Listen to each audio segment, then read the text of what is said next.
what I'm going to do tonight, I'm not going to teach you how to render. I'm not going to teach you about design. What I'm really passionate about, I used to be a professor in design, and I'm really passionate about creative people realizing what they're worth and how much power they have. And I've spoken on this a little bit before. In fact, I've even written a book on it. It's around here somewhere. And part of this is a mea culpa. Part of this takes me through, or takes you through, kind of the evolution that we've gone through in kind of realizing some, financial success and creative independence. Some of the things I laid out in the book have not all worked out as I expected them to. It looks like it's going to be a good situation for us business-wise, but there's some things that I think are important for you to know to avoid. What I'm going to do is basically take you through very quickly a presentation I made to IDSA some time ago and kind of update it and bring you up to speed. So I'm going to kind of start where I did before, and that's by asking a question. And the question is, with the amount of time and effort that all of you are putting in to the work that you're doing, whether you're interior designers, graphic designers, industrial designers, whatever creative field you're in a lot of respects, I think to a large part, creative people are underappreciated, underpaid, and not given a lot of credit. And so a big part of my motivation is to kind of balance those scales a wee bit. And one of the ways that I kind of jump-start it is to basically ask this question. In my case, I've got a great education here and at 3 other schools. I got 5 degrees. I was a professor. I've owned a consultancy. I've done a lot of the different things you can do in industrial design, and I love being a designer. But my question has always been, why is it that doctors, lawyers, CPAs, why is it they make so much more money than the average designer or creative person, innovator, whatever you want to say? And it's kind of a rough question. It's hard to answer. And I was doing work for a company one day, well, more than one day, but I went to lunch with one of the principals of the firm. It was a company called ThighMaster. They made a lot of fitness equipment and such. We designed a bunch of their products. She'd had a little bit more to drink than probably she normally did, and I was relating this earlier to a group. At one point, during a kind of a weak moment, she confessed to me that she said, "We really don't want the designers to know how much power they have. We kind of want to stay in the control seat, the control panel, the whatever. We desperately need their products. We desperately need their skills.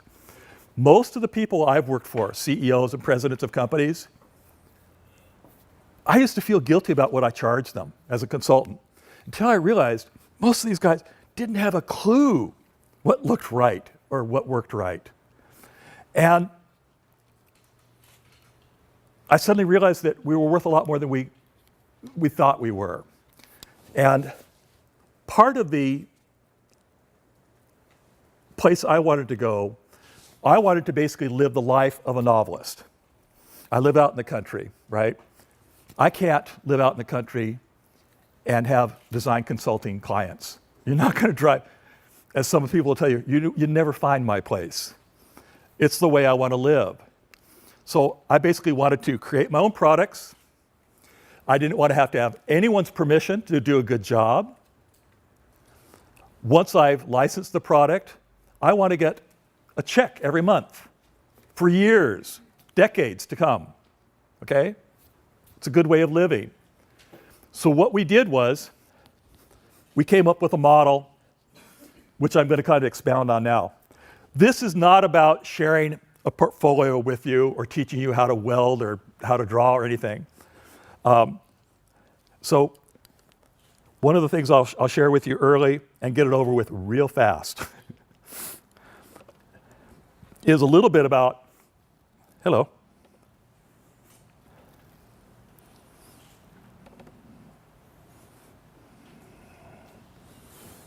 All right. For me, my goal was to actually become more successful by growing smaller. I had 2 offices up north of LA. We had as many as 16 people. We weren't a huge firm, but we were on the map. And what I discovered was, with that many people, I wasn't a designer anymore. And I was probably one of the last people on earth who should be a businessman. It doesn't hold true for everybody, but I would bet that most of you would agree that those of us in the room were better at being creative than we are at being business people. I think you rarely find that in both the same individual. They're just different personalities, they're different skill sets, and the fact is you can't do it all yourself. And so how to become more successful by becoming smaller was kind of a conundrum. Now, this is my portfolio. It's very quick. It's not here to talk about. It's just to say, I really have done this. I've made my living as a designer, and I love doing it.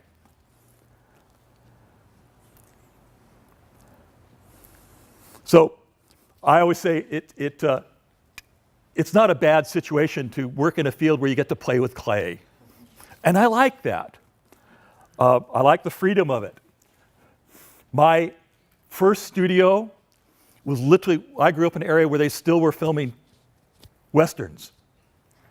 And my first studio was off of an old Western movie lot. It wasn't very big. In fact, if I wanted to saw something on a table saw longer than 6 feet long, I had to take it outside and then cut the piece of wood. But over the years, we grew. Eventually moved into a garage, eventually built a studio with an office in the back door there, and did the whole consulting thing. This is my partner and bride to the left there. She's a fashion designer. So in my household, if you're not into design, you're kind of out. You're not, you're going to be left out. But being bigger, it was cool. My guys wanted a place where they could, bring their boats in on the weekends and work on them. So we had a big shop, and I'm going to run through this pretty quickly. You get to be a certain size, and you just can't do it all yourself anymore. And so for me, what happened was we grew our income by 400% in 1 year. My stress went up 400% in that 1 year. My income went up 10%. It was not good math. It didn't work for me. I was not real happy. So what I ended up doing, did I go in the wrong way? We ended up taking the way we wanted to live, and we designed it just like you design a toaster or a coffee cup, anything. We made our lives a project. And in doing that, a number of things happened. We just wanted to simplify things. And I loved the idea of living where I wanted to, doing the work I wanted to. But basically, I wanted to have some financial independence, and I wanted to have economic freedom. And what that was that just like I wanted to be a novelist, I wanted to create my own projects. I wanted to work through an agent or a broker. I live where I want, do what I want, and enjoy the financial independence of royalties. So that, unfortunately, I'm really not a writer that you would pay to read anything that I wrote. So what we did is we took that model, we said, let's turn it around to a three-dimensional equivalent. So let's say if you were, let's say you were a novelist. We would consider the three-dimensional equivalent of being a novelist as maybe being an industrial designer. If it was something more technical, like someone in the news industry, maybe that would be an engineer. If it was something more artistic, maybe that's a poet. But for us, we basically took this novelist idea and we turned it into something where we would eventually leave our offices up north of LA, build a new office down in San Diego, with the idea that we would then, from that point on, whatever we created, we would own it. And just like a novelist gives it off to the publisher to publish the book, print the book, market the book, sell the book, and then send the author a check, I really liked that idea. It was a pretty cool idea. And that's what we did. So we went from there to making money while we sleep. I don't really want to dwell on this. We had a lot of, most designers I know have a lot of projects collecting dust on a shelf that don't go anywhere. And we had to come up with a way to not fall into that trap.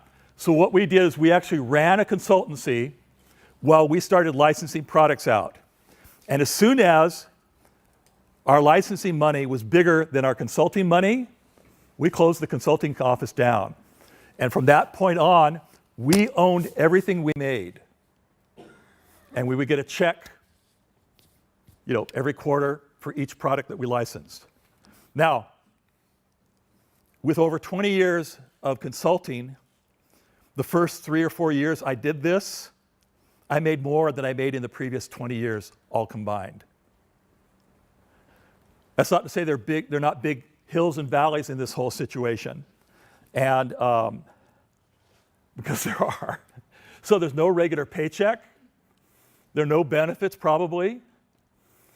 You've got to have discipline. I don't think everyone's really, cut out to work for themselves, and there are really no guarantees. So this was the new ranch. This was the new studio. It's the way I like to work. It's not everyone's dream. Not everyone wants to be out in the boonies like I do. But it was a great situation. So what I want to do now is to take you a little bit further. We've talked a little bit about the money aspect, some of the projects we've done, but you have to plan for anything that you do. I always make the analogy, I worked at sea for about 7 years on old sailing ships. And the whole idea of sailing from Long Beach to Tahiti without a map and a compass, it's absurd. We're talking about the largest ocean in the world, and you're going to find this little dot of land out there.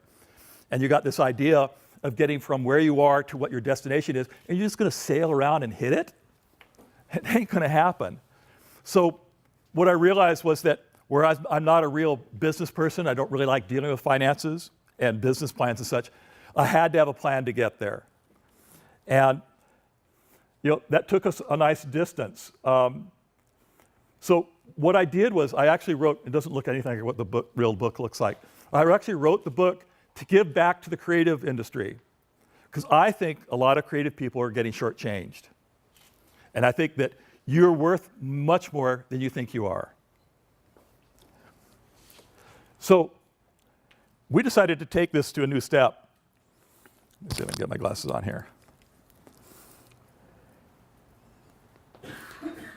What we did, we were talking about this earlier in another class. Have any of you seen Shark Tank? Yes. Okay. Those are the people I work with in the TV industry. They're really awful people. They will cheat you, they will stab you in the back, they will lie to you, they will copy you. They're not a great group of people. There are a few good eggs in that basket, but not a lot. So after doing this for a number of years, we just had it. We couldn't cut a good deal.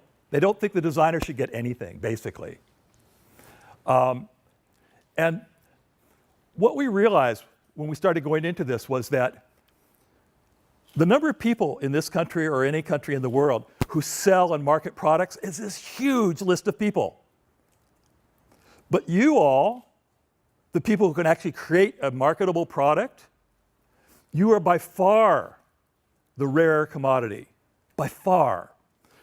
All of us in this room belong to a very small group of people in this country who can produce products that are marketable, can be made. There are not very many of us. I don't know about the interior designers. I think that's a pretty powerful group. But I know for the industrial designers, it's a really small group of people. And graphics designers, I think, is getting even smaller. So what we decided to do was make a change. And what I want to do as I describe this, really what I want you to do is steer this conversation any way you want to. I want you to ask questions as we're going, because I don't want to bore you with anything that doesn't take you where you want to go. Here's what we did. During the meltdown of 2008, when the economy really tanked, we realized we were sitting on a really embarrassingly large pile of IP products that were ready to license or sell or manufacture. I'd sunk a fortune into them, way more than I should have. What we did during that time, we were talking about it at dinner, we actually went and we looked at the different industries that were doing well during that time. And what we realized was there was like 6 or 7 industries that were growing during the meltdown. And those 6 or 7 industries also were industries we already had products designed for.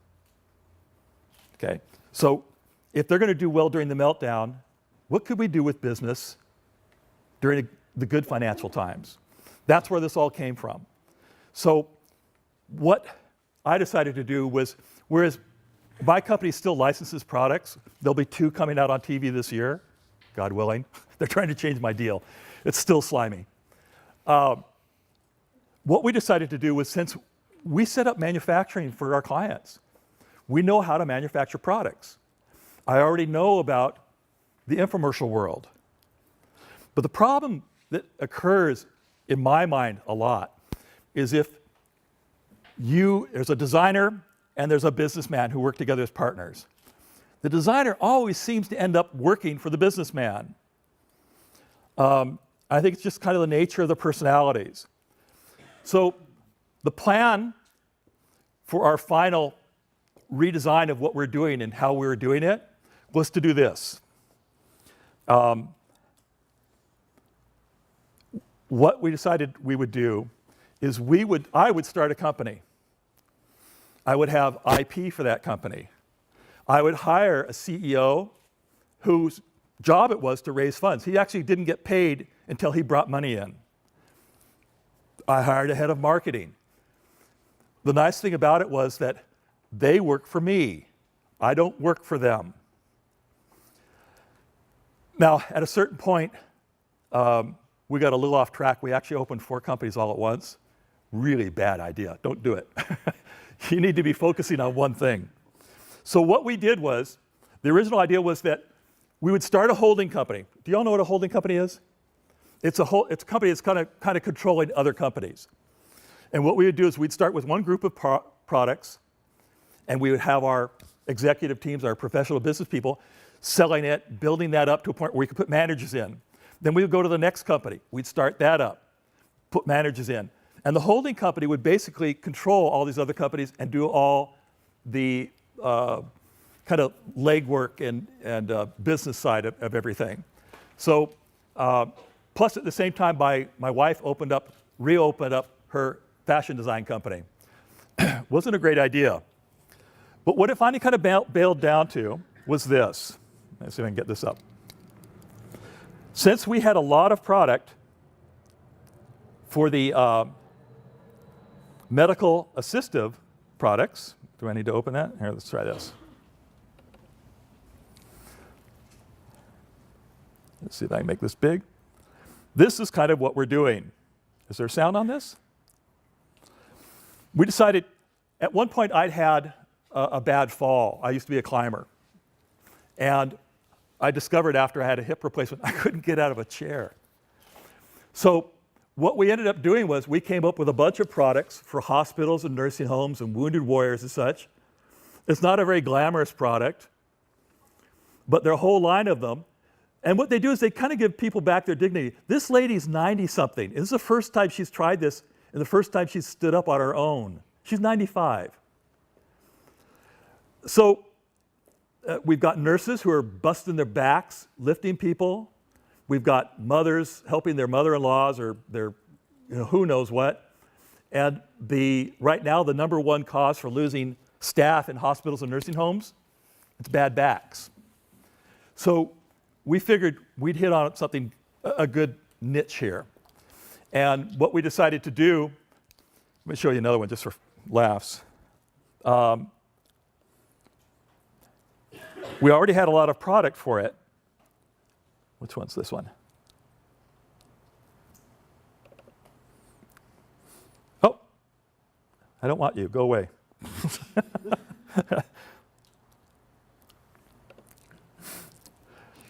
So, we made some good decisions and we made some bad decisions doing this. And that's partly what I want to share with you. And your questions are going to be really important to me because I don't want to bore you with stuff that you're not interested in or doesn't apply. We put a lot of money into this, enough so that it put us in financial danger. My CEO, who I was really impressed with, never raised a dime, not one penny. I chose poorly. And whereas I really believe in this idea that if you've got someone that you know, if you're a creative person that's got that kind of talent, and you know someone who's got the business smarts and is kind of a natural salesperson, the idea of bringing the two of you together, I think, is a really smart idea. Whether you're a consultancy, whether you're doing what we're doing, licensing or manufacturing your own products, you just have to be careful that the person you're getting is everything they say they are. You've got to go back and see, have they raised money before? Have they done startups? Or have they always worked in a great big corporation where they had all the money and advantages of a large corporation instead of kind of working your way up? You need to check these people out. Fortunately, we've got a great partner now back in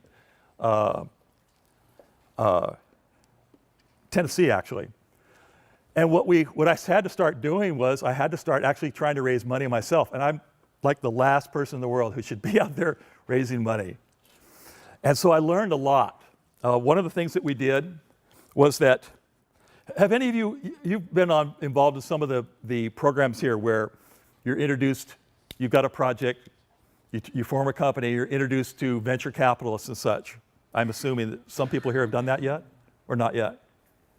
No? Well, we have the Innovation Challenge, which some of these students have participated in or have seen some of the presentations. Okay.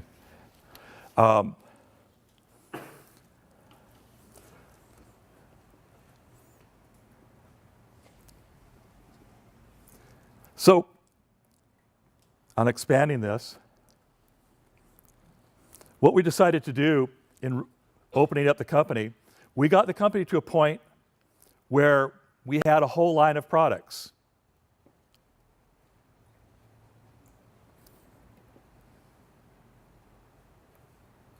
We also got it to the point where the first product actually had tooling for, and we had inventory in a warehouse up in the San Fernando Valley.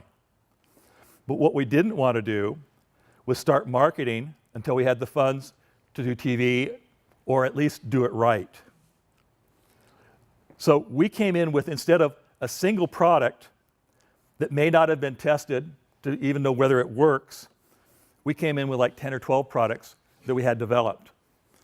And after having put as much as we had into it, not including sweat equity, what we ended up with was a company that still needed some serious funds. So if you ever have to do this, this is what a slide deck looks like. I've had to learn a lot over the past year or so about raising funds, and it's amazing what I didn't know. Basically, these guys look at projects all day long. You've got to give them something that they can kind of grasp the bones of it very quickly. They're not going to give it much time, right? So in a slide deck, this is kind of what we do. As I said, I used to be a climber. It's amazing that's me. But my accident is what caused me to have to build this line of products. The investors love having a story behind it, especially if it's going on TV. They eat it up. I wasn't particularly fond of being the main character, but that's the way it went. The other thing they're going to look at is what kind of a track record do you and your team have? Do you have a record of making money? You know, in our case, because we'd done TV, we had 3 individual products that each sold in excess of $500 million each internationally. So that gave us some credibility, all right? And then the guys that were working with me, they'd worked for these big medical companies and such. They want to know what the opportunities are. You know, for us, we were talking again about it at dinner. I don't know if you know this, 10,000 people in the United States turn 65 every day. And we're one of the better off countries. Countries like Japan, China, Germany, Italy, they're in worse trouble than we are.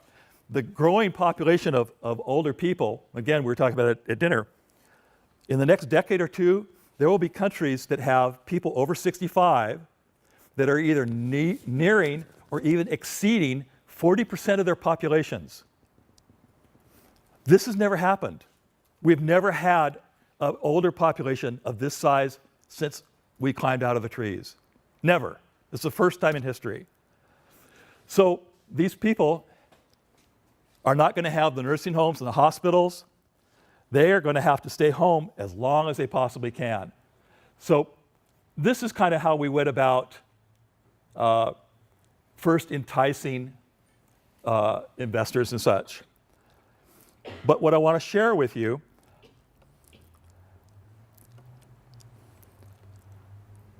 are some of the goofs we made, and to answer any questions that you might have.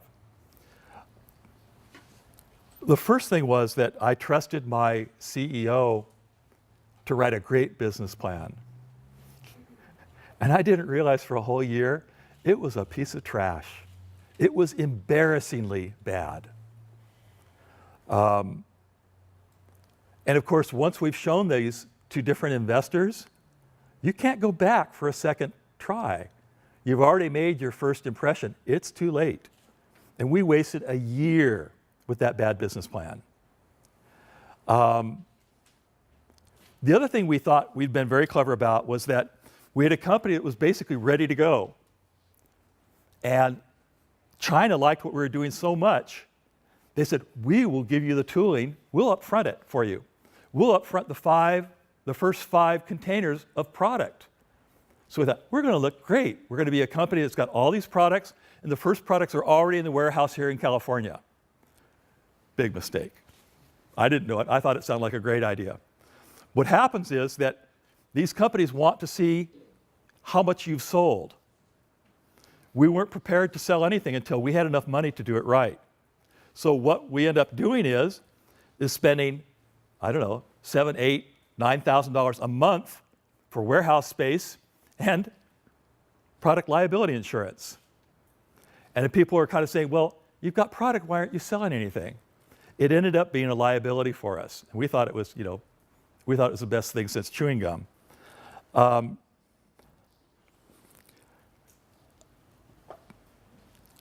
Where I'm going with this is that I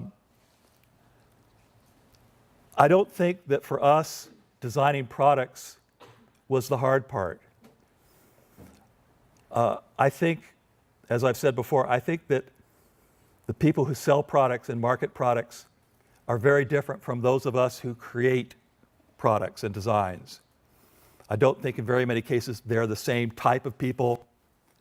And I know that for myself, I'm kind of dazzled by, MBA speech and kind of, attitudes and such. And I get, kind of swept off my feet. The long and the short of it is that the way we're set up now, the idea is to grow the company, and I won't even tell you the figure, but basically we'll sell the company, and that happens we won't ever have to worry again. We'll fund our own projects. Sir? How long did it take to flush out the bad CEO? 2 years. And during that time, he earned part of the company. The thing was that after a year, I already knew I had a bad CEO. But I was at a point where he was basically working for free. I didn't have time to find a new one.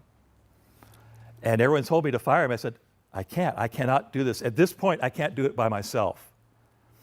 I wanted his name on the business plan. I mean, the guy's been literally in the medical business since he was in high school. He's worked for huge companies. And it wasn't because he was a bad guy. I think his skill sets were just wrong. And the other thing I did was I thought, even if he can't raise funds and write a great business plan, he's probably a really good salesman because that's what he's done for years. So the plan was, I'm just going to keep him as long as I can. But it finally got to a point where we kind of had to, make it pretty clear there was not much of a future for him. And so the morning that Miriam and I went to tell him the bad news at breakfast, he let us know that he's now CEO of a new cannabis company. He's going to probably make more money than all of us. That one? Yes, actually. I'm actually helping them find funds. What they're going to do is they're going to actually buy a bank for $50 million and start a new company. So he didn't act, so it's more like he walked out rather than you had to kick him. It was to my benefit to let him go on friendly terms. There was no benefit for me to disgrace him. And he's been a help to us since. I don't wish him any ill. It comes down, it's my fault. I chose him. And what I realized looking back was that I hired a guy who thought he had his last job. He clung to us because he thought, this is my last chance. I'm not hireable anymore. And, if I had it to do over again, I would have found someone younger who was at the top of their game, who wasn't coasting to retirement. But, so what has happened up to this point is that I've learned a whole lot about business plans and fundraising and such, and there's a whole lot that I've learned that I hope I never have to use again. Having made those mistakes, what we did was there's a company in Tennessee that wanted to invest in us. So we knew someone in Tennessee, or one of my partners did, that knew about this company. Said, okay, are these good guys? Are these people I want to work with? I said, yeah, they're good guys. But then this fellow in Tennessee was kind of checking them out for us. He said, well, can I test market this product? We said, I'll pay for it. We said, well, okay, He did something. I guess the numbers came back good. He said, well, can I do that again? Well, what's happened over the last several months is he's basically closed his company down and he's asked if he can be our president. We don't even have an agreement with this guy yet. He has flown all over North America making deals. We haven't even written or signed an agreement at this point. He's just unstoppable. I'm so pleased to have him. But at this point, things have gotten really close. As I've said, I've been in physical danger a lot in my life. None of that has been as bad as this period of trying to get money, because these companies, the first 3 people we went to, they all said yes. Yeah, we want the product. It's a category we're interested in. Oh my God, the deals they offered you, it was really insulting. And we go through different people. But what we've also found out is there's a whole predatory group out there. Because what they want to do, okay, give us a deposit of $25,000. You may never hear from them again. We had one group we paid a deposit to. They said, we've got someone for you. They turned us to another group. Well, they wanted a deposit too, and they said they had a client. We paid them. We go to the third group. Well, they want $25,000 and $250,000 at the back end. It's like a Ponzi scheme. And you really need to be careful about it, because by and large, these folks, they're just in it for the money. they're kind of condescending. And one of them, we've even had to threaten to actually put them up for fraud. So finding someone you can trust is huge. But where you are now, I really like where we're going to go, because it's going to take me from this whole kind of concept of licensing and living like a novelist, getting a check every quarter, kind of doing what I want. It's great. The kind of the infomercial mentality wasn't something I liked, but this will take us to the next step where we'll have even more independence, both financially and creatively. I mean, basically, I get up in my studio every day and say, what are we designing today? It's no assignment. I mean, I really like it. And whereas I don't think it's for everybody, I would love to see some kind of a network where if someone's going into this, we can all kind of feed on each other and learn from each other, because there are a lot of opportunities. But with the opportunities, those who make the money are the ones who take the risks. And I'm not sure that I would say jump right to what my company is doing, opening different companies, hiring CEOs and that type of thing. But if you have a mind to go in this direction at all, keep your day job. Develop new products that you own. Learn about licensing or running out your own products on a small scale. But don't give up the paying work until that new company exceeds the capital from your old company. And I think that it's going to be I think it's important that all creative people kind of stick up for one another, that we are worth a lot more than we're given credit for. I know that as a consultant, we made our clients a lot of money, a lot. But they're the ones that took the risks. They're the ones that put the millions into it. They're the ones that should get the rewards. I just think it is good for all of us to know we're really worth more than we're giving credit for. And with that, I'd kind of like to open it up to questions as to what ideas, questions you might have.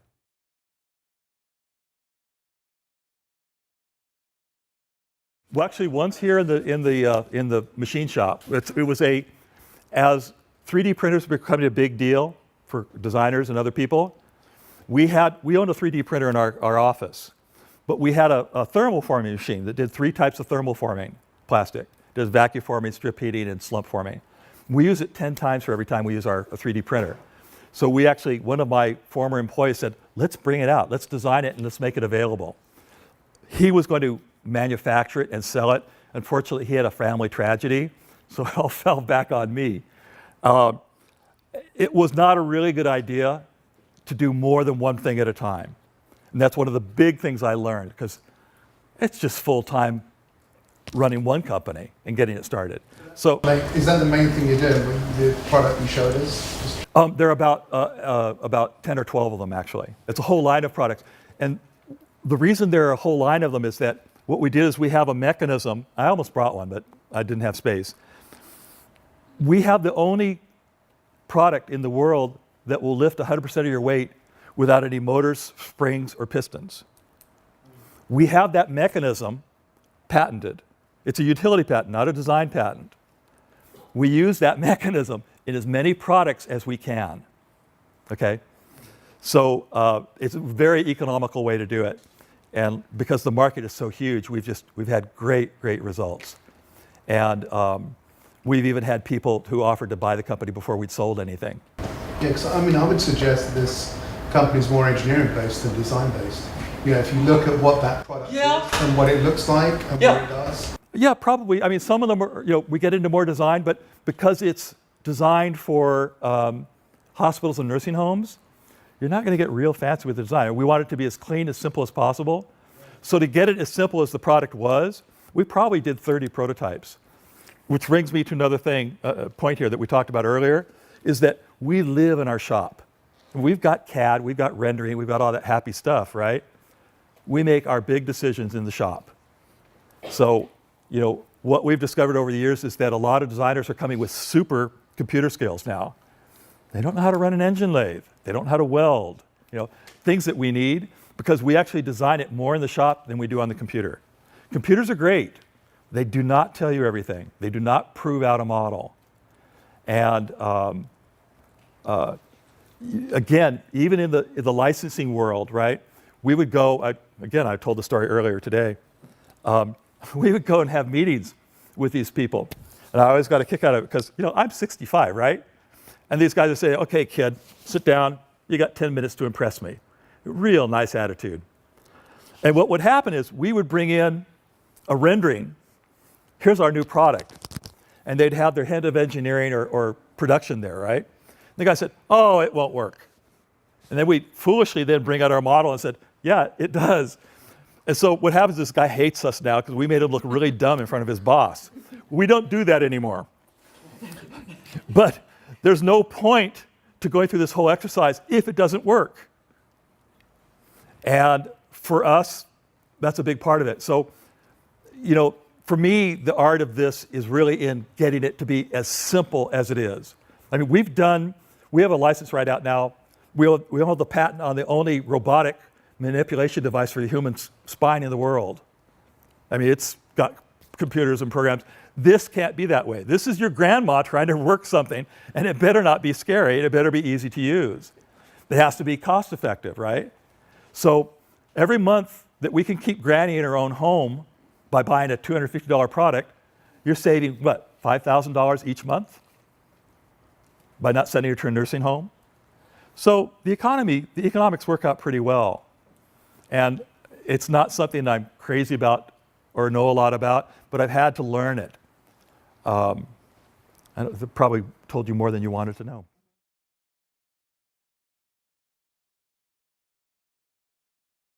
It's a lot. I mean, there are things that you never imagine. I mean, we had to go apply for permits to make cushions. We're paying for cushion permits all over the world. I mean, where does this stuff come from? So there's all this minutia I wish somebody else was doing, and that's my plan.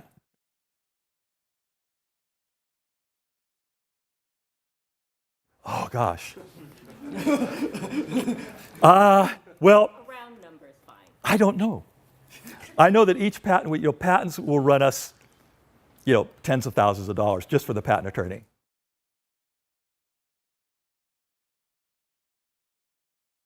Whoa, you live off credit cards. I'm not joking that much.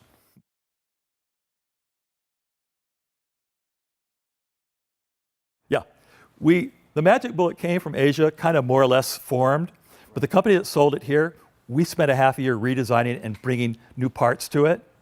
And the guy Lenny Sands, the one that brought it out, he's like a magician in the infomercial world. So they basically brought us a product that was partially formed, and then we changed it and added to it.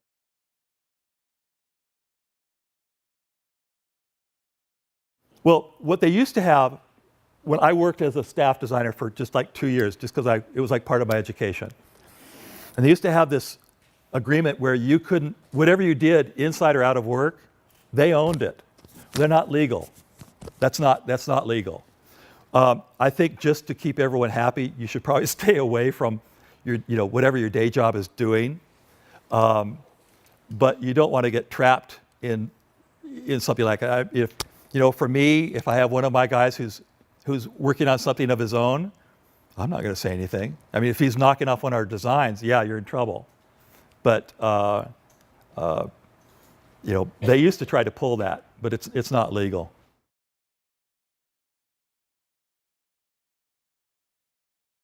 We did. Oh, okay. I didn't. We went to 2. Okay. Boy, they're more work than starting a company. Has anyone done that here? Oh my God, it's a full-time job managing one of those programs. It's amazing. And most of those, like, what is it? What's the Kickstarter? Thank you. I knew I had to kick or do something. Most of those products, the ones that sell most, they're for $25. We tried to sell a product that was $4,800. It doesn't work, right? And they're they're basically going to a new kind of audience, to a younger audience. The other thing is there's a new way of doing this, which probably excludes most all of you. There's a new clever plan. Was what they do is, if you put in a certain amount of money, let's say you put $1,000 into my project, okay?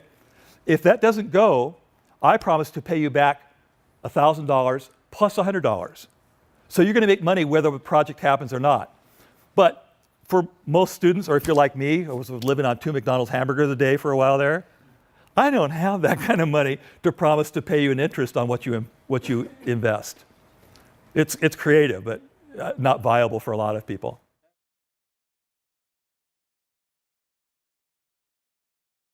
No, I do both. Okay. Yeah. So I do products for TV, I do products for medical. If someone can make money off of it, there's usually a good interest.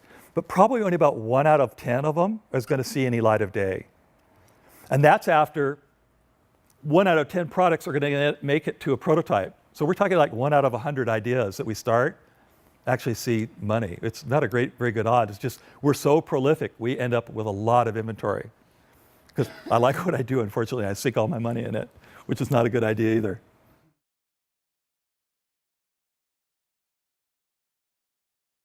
Well, in reality it is, but it's just another way of raising funds. Right. And there are different models of it.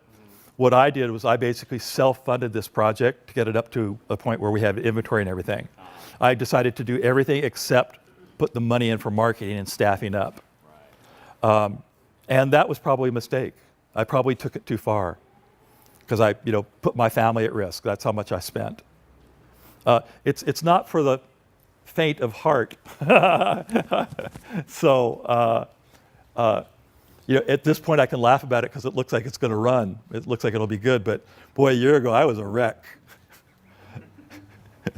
I think that there's you don't have to take it as far as we have to kind of find a niche that works for you. There's a lot to be said, over the past year or so. My friends who are earning retirements and such, it looked pretty good to me for a while there as they were starting to retire, and I'm thinking, oh, they've got income, they've paid for their house, But I didn't really want to retire.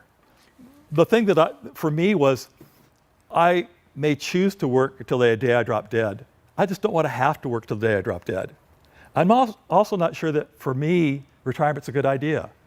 I like what I do. So if I can find someone to do the dirty work of the business and let me do what I want to do and what I'm good at, I'm happy to work as long as I want to. As long as I want to, not because I have to. And there's a big difference. Like I said, what we're doing isn't for everybody.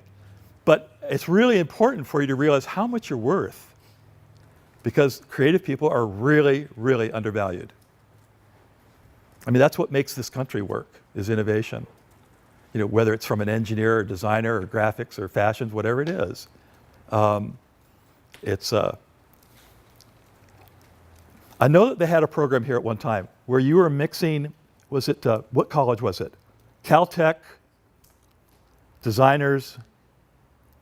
Was that not here, or was that Art Center? Okay, Art Center, okay. What Art Center was doing was they were teaming up with Caltech and business people, right? And what they were going to try to do was to turn designers into business people. Big mistake. What you need to do is team up those business people with designers.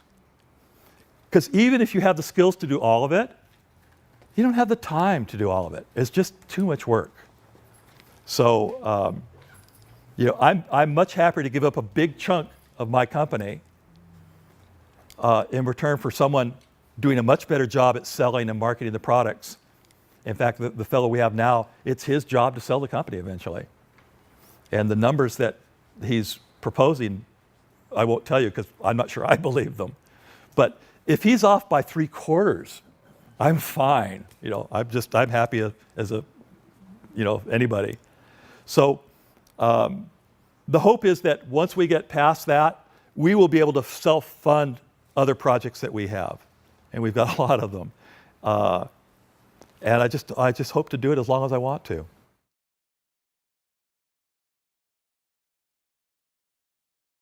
I think you got to be flexible in the beginning.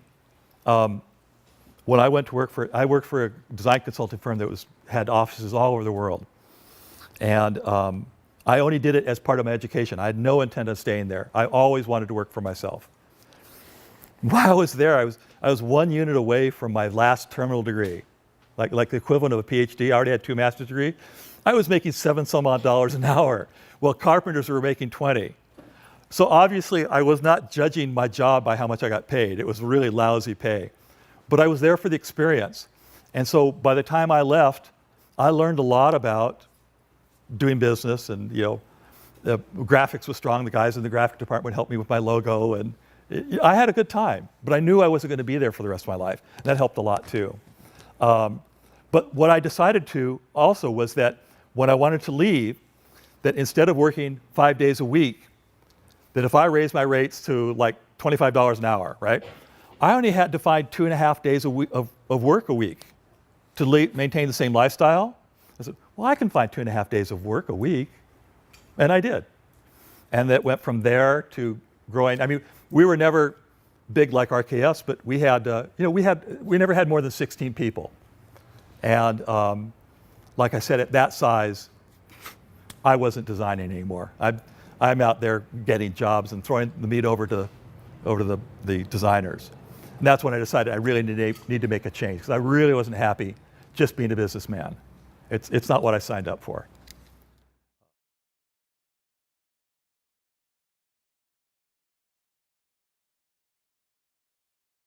I think it has, but I don't think there are very many companies like it.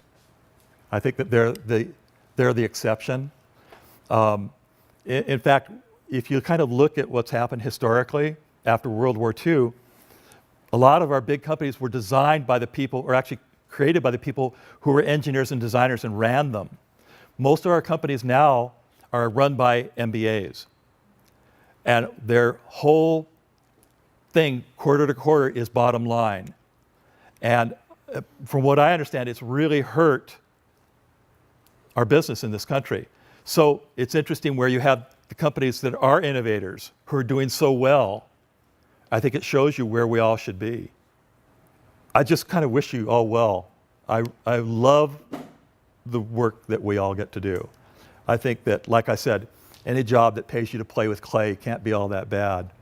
And I love doing it. I think it's, in my household, it's really hard to know when I'm playing and when I'm working sometimes. The only time you really know it is when I'm doing the business part. And that's what I'm trying to get out of. So good luck to all of you. And I hope you kind of find the freedom and the latitude that you want. Robson, thank you so much. Thank you now.